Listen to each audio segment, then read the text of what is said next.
Welcome to Think Simple Podcast. Deep topics, simple words.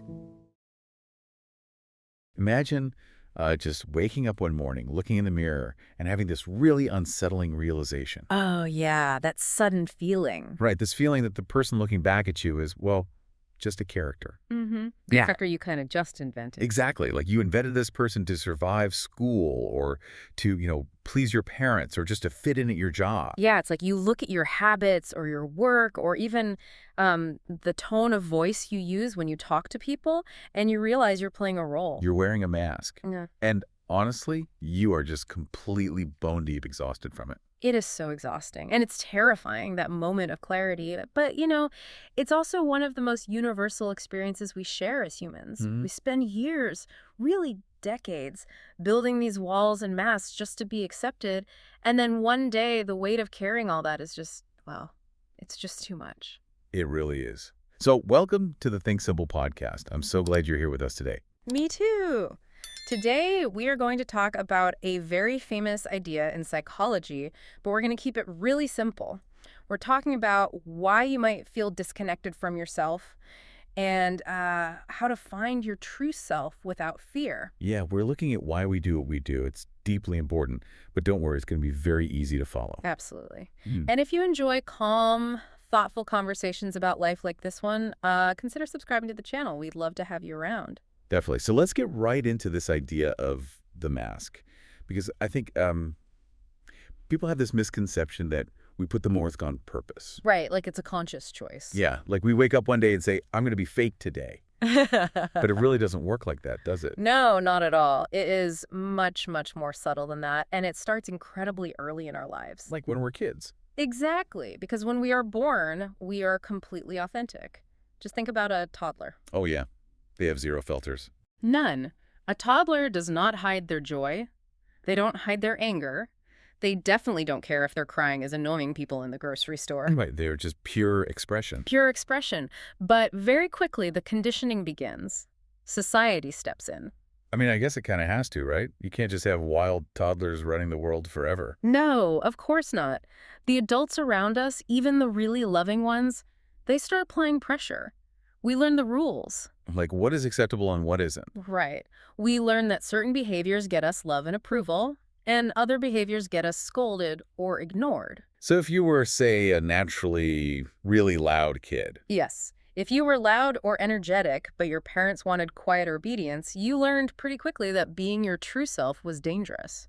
Because losing your parents' approval feels like a huge threat when you're little. Exactly. It literally feels like a survival threat to a child. Bro. So the mask is essentially a biological survival strategy. Survival strategy. That makes so much sense.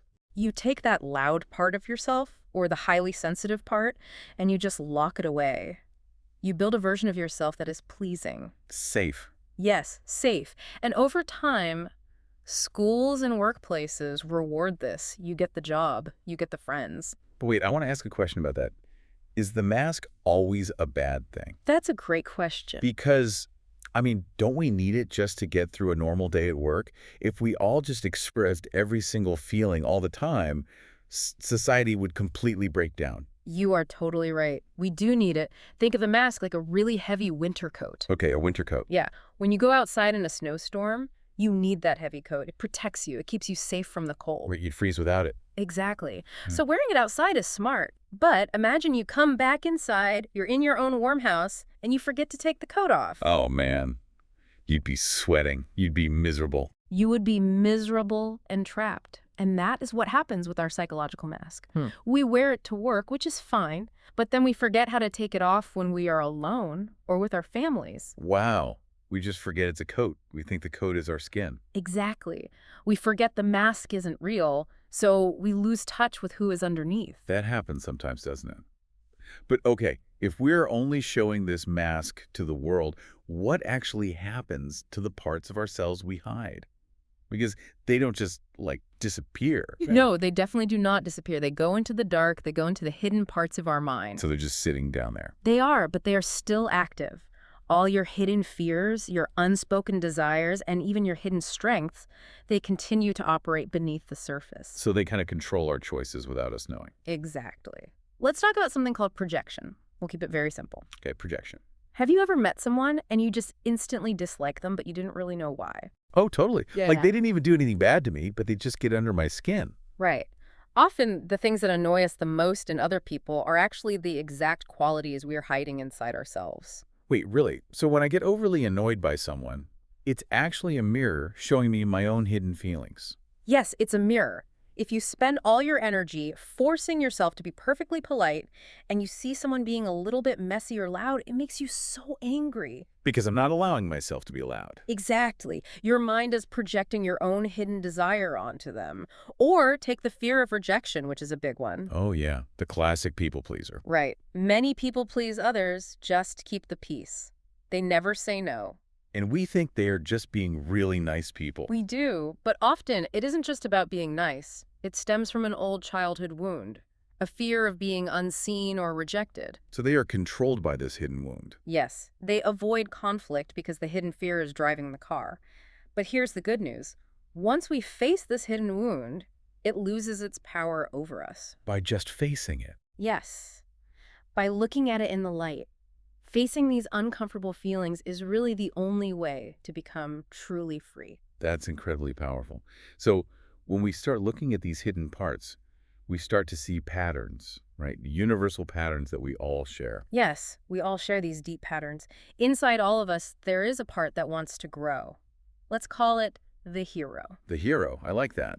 The part that wants to find purpose. Exactly. But the hero is always fighting another part, the hidden fears that resist change, the self-sabotage part. Because change feels dangerous. Right. And to be whole, we have to find a balance between all these internal energies. For example, we all have a logical side and an emotional side. Yeah, the logical structured side and the emotional creative side. But it feels like society makes us pick just one. It really does. If you suppress your emotional side, you might get really organized, but you become terrified of vulnerability. You lose your joy. And if you suppress your logical side, And you might have great ideas and emotions, but you struggle to actually take control of your life. You have no structure. it's kind of like trying to drive a car while only using half the engine. That's a perfect way to say it. I mean, you can move, you can drive down the street, but it's a massive struggle. You're just pushing the car instead of driving it. That happens sometimes. We think we have to choose between logic and emotion, but we need both to be whole. We really do need both to be whole. So how do we get there? If we spend our whole lives wearing the mask and using half the engine, how do we actually balance it out? When we finally balance these sides, we start to realize something amazing. We realize that our identity, the labels we use, was never fixed in the first place. What do you mean by labels, like our job titles? Yes, the ego, our mind, builds walls using labels. It says, I'm just my job, or I am an anxious person. I am the funny friend. Exactly. But the true self, the real you underneath, is fluid. It changes. It's vast. But letting go of our labels sounds a bit scary, to be honest. I mean, we use labels because they make us feel safe. They do make us feel safe. Safety is very comfortable. But the unknown is where growth actually happens. It's hard to sit with the unknown, though. We really avoid silence, don't we? Oh, we avoid it at all costs. We distract ourselves with phones, with working constantly, with noise. Because if we sit in silence, we start to hear those hidden parts. Yes. Sitting alone with our thoughts forces us to realize our labels aren't real, and that feels scary. So if I have 30 seconds in an elevator, I just pull out my phone so I don't have to face the silence. We all do it. But to reconnect with your true self, you have to stop running from that discomfort. So I just need to put the phone down. Put the phone down, sit with the uncomfortable feelings, release those rigid labels. Just let it go. Just let them go. Pay attention to your inner voice. Pay attention to your dreams. You have to surrender to the fact that finding yourself isn't a final destination.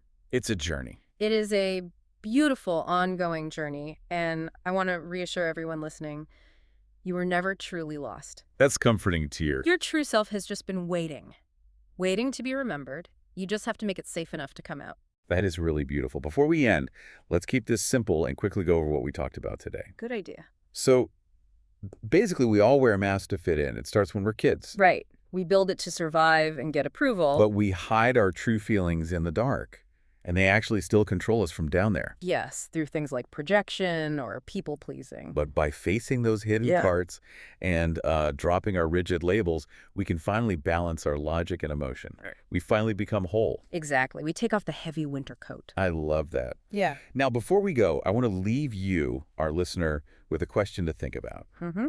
Think about your own life right now.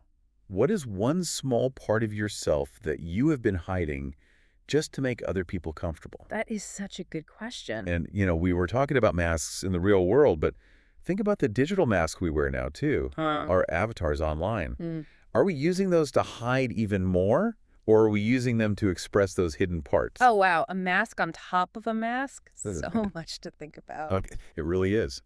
So tell us your thoughts on that. What part of yourself are you hiding? Answer in the comments below. We love reading your messages. We really do. Thank you so much to our amazing listeners for spending your time with us today. We truly appreciate your support. If this conversation helped you feel understood, please give the video a like and share it with a friend who might need to hear it today. And don't forget to subscribe to the Think Simple podcast for more easy, calm, and fun English practice and life topics. Absolutely. Be sure to watch more full practice videos on our channel. Until next time, keep practicing, be kind to yourselves, and enjoy your morning. Bye for now. Goodbye, everyone.